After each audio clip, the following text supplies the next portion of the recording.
At dahil malamig nga pala ang panahon, nagkaroon nga pala ng mga white spot itong ating mga alagang isda. Nadamay pa nga itong ating mga kaliko oranda. Mabuti na nga lang naagapan natin to at nagawa natin ng paraan.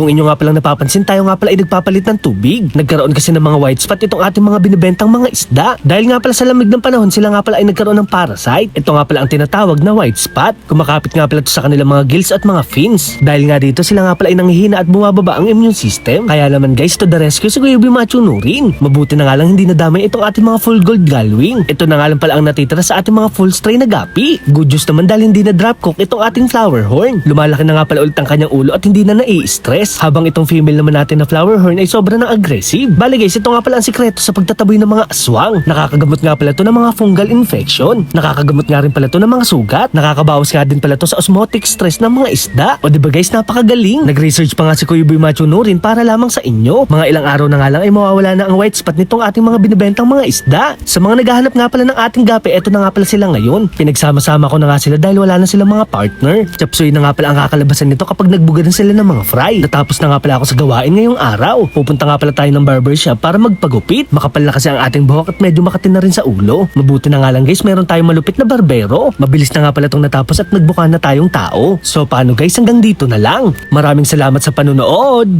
Paalam! Yeah!